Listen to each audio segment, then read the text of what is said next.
Bienvenidos al blog Cómo comunicar correctamente cuando se habla acerca de VIH y SIDA.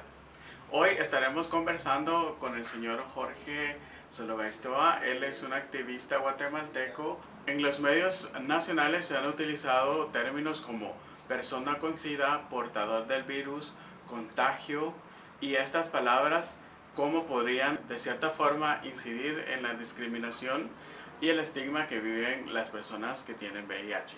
Entonces es importante reconocer que los medios, al utilizar esta terminología, están de cierta forma fomentando o bien reproduciendo términos que pueden faltar de cierta forma al respeto de los derechos humanos de las personas con VIH. La transmisión puede ser únicamente por 3 vías. Entonces la palabra contagio no debería utilizarse en los medios para de esta forma poder reducir el estigma que se dé en los espacios que se comparte con las personas con VIH. Al igual que la palabra portador de VIH o portador de SIDA. El término correcto que se debe usar es una persona con VIH, y de esta manera se va a contribuir a que esos efectos negativos del estigma puedan reducirse. Bueno, bienvenidos a esta entrevista que vamos a realizar a Jorge. Pues estamos hablando siempre de cómo comunicar cuando se habla acerca de VIH y SIDA. ¿Cómo crees tú que ha cambiado esta estructura que están utilizando los medios al presentar la información relacionada con el VIH hace unos 10 años atrás? Sí, yo creo que en Guatemala no se ha estado haciendo un buen manejo de la epidemia, porque únicamente las formas de prevención se siguen centrando en la reducción de parejas sexuales o en el uso del condón, sin darnos cuenta de que lo que le sucede a las personas es que están en contextos de vulnerabilidad, en donde si sus derechos humanos son violentados, pues evidentemente están en riesgo de adquirir o de transmitir el VIH. Esta situación no ha logrado trascender en las organizaciones que hacen manejo de la epidemia, en el Ministerio de Salud Pública, en el ICS, y mucho menos a través de los medios sociales, los medios de comunicación. Entonces, lo que le llega a las personas en la sociedad completa simplemente son los resultados de la sociedad, de la situación en donde se mira únicamente como resultados de qué tanta cantidad de nuevos casos hay en un periodo de tiempo específico, sin poner la atención de qué es lo que está atrás de toda la situación. De un lado yo creo importantísimo comprender que las asociaciones están, y el Ministerio de Salud y todos los demás sectores involucrados, inclusive la cooperación internacional, están interesados en disponibilizar el tratamiento antirretroviral para todas las personas que tengan VIH, y eso es sumamente importante, pero atacar la epidemia únicamente desde la situación de la carga viral simplemente nos deja más o menos en la misma situación, porque entonces yo, una persona en contexto de vulnerabilidad social, voy a estar muy fácil de poder transmitir mi VIH o de adquirirlo si es que no lo tengo.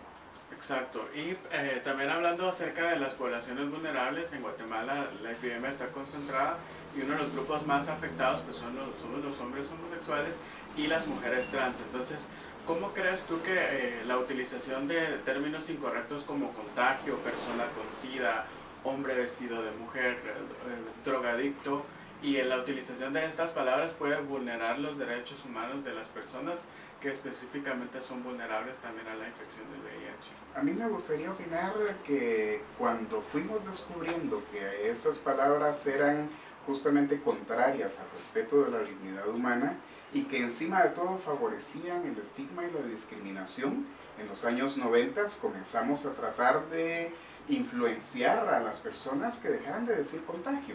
¿Por qué es que no se debe decir contagio? Simplemente porque esto se refiere a una transmisión por vías aéreas, ¿verdad? Entonces, Claro. si alguien estornuda, puede contagiar de su gripe o alguna situación de este tipo, mientras que el VIH es una infección transmisible y por lo tanto es completamente incorrecto el que sigamos diciendo contagio, lo cual nos lleva ante una posición ante la sociedad en donde la palabra contagio significa sucio, significa cualquier cantidad de cosas que evidentemente va a estigmatizar a las personas. Claro, palabras que siguen causando rechazo, desinformación, ¿verdad? Y un fenómeno que se ha dado a través de las redes sociales es que los medios están colocando la información dentro de sus redes sociales, que es el medio por el cual la mayoría tenemos acceso a la información, Y tú te das cuenta que este fenómeno también de que cualquier persona puede opinar sin censura inmediata en las redes puede también contribuir a que ese estigma siga creciendo. Pero yo aquí sí quisiera mencionar otra cosa, Liu, y es que la sociedad guatemalteca está impregnada de violencia. Entonces, lo único que se escucha en las calles y demás, cada vez que interactuamos con otras personas, son insultos. Insultos por ser indígenas, por ser mujeres, por ser homosexuales, gays, bisexuales, transexuales, lesbianas.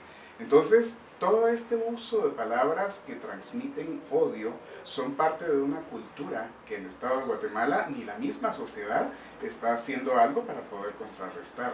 Entonces yo no pienso que sea un odio específico al tema o a las personas, sino que es simplemente el resultado de un mal manejo de los sentimientos, de la frustración, del dolor que los seres humanos en Guatemala estamos recibiendo. Efectivamente. Bien, y también me gustaría preguntarte, Jorge, ¿qué piensas tú que podrían ser las soluciones o algo que pueda contribuir a que esta situación de cómo los medios están manejando la información puedan mejorar o de hecho pueda contribuir a la reducción de los efectos negativos del estigma y la discriminación hacia las personas con VIH? Comprendo perfectamente la pregunta y sé el contexto en el que está siendo planteada. Pero yo quisiera salirme un poco más de ese contexto porque lo que necesitaríamos es que la epidemia del VIH fuera mejor manejada en Guatemala. Necesitaríamos 0 nuevas infecciones. Necesitaríamos que las personas que tienen VIH, pues que tengan tratamiento del 100%. Entonces, ¿qué es lo que puede resolver esto? ¿Cómo se puede resolver esa situación? Evidentemente, en un planteamiento de respeto de los derechos humanos que debe ser absoluto. No obstante, para regresar al contexto de la entrevista que me estás haciendo, pues sí, efectivamente yo creo que los recursos que se están utilizando en Guatemala para poder atender la epidemia, pues son realmente bastantes.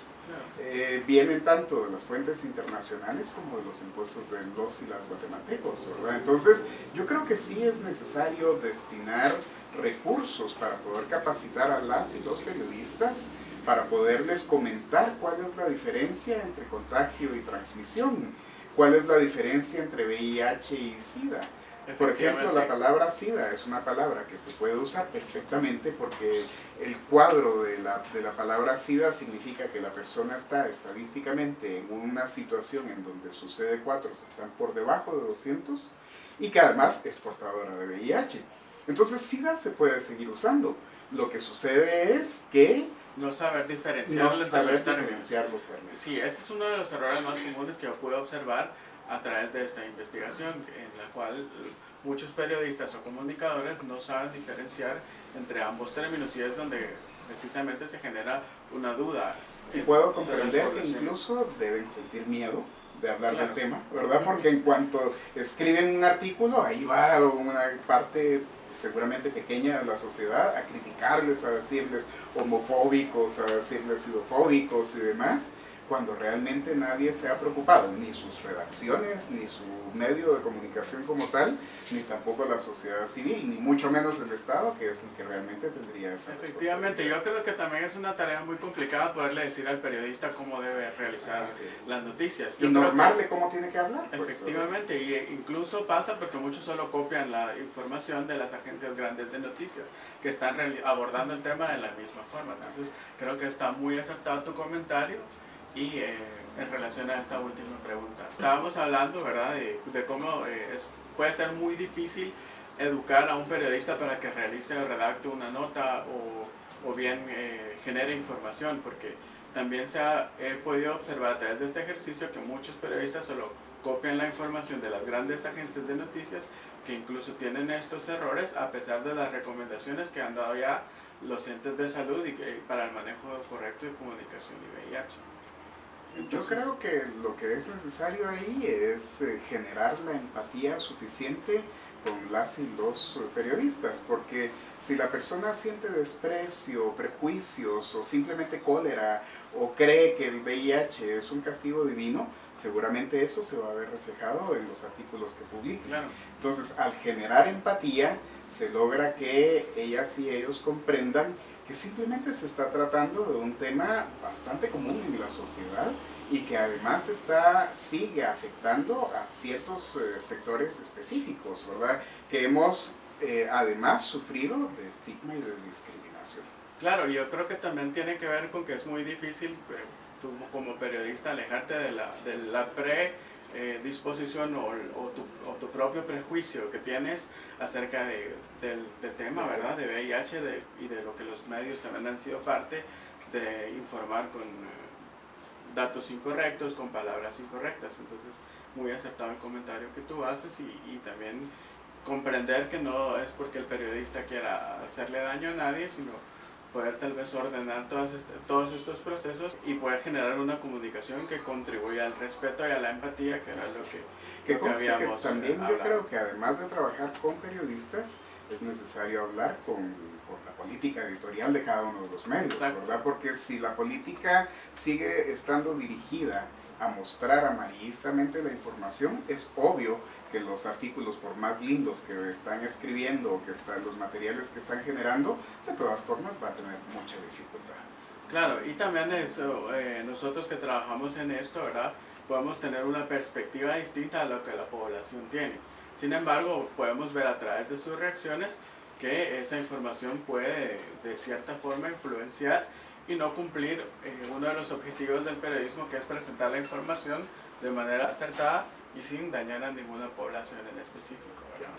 Entonces, quiero agradecerte, Jorge, por haberte tomado el tiempo. Tu experiencia es muy importante para nosotros y también para este blog, ¿verdad? En el cual las personas, los comunicadores van a poder tener esa herramienta para el momento de hacer comunicación, hacerlo de manera correcta. Con mucho gusto, Lee. Te agradezco por estar aquí. Muchas gracias. Gracias. Gracias a todas las personas que pueden ver este video y pues si ustedes tienen comentarios o sugerencias, en la parte de abajo del video va a aparecer un correo electrónico para que puedan comentar y pues nos vemos en una próxima ocasión.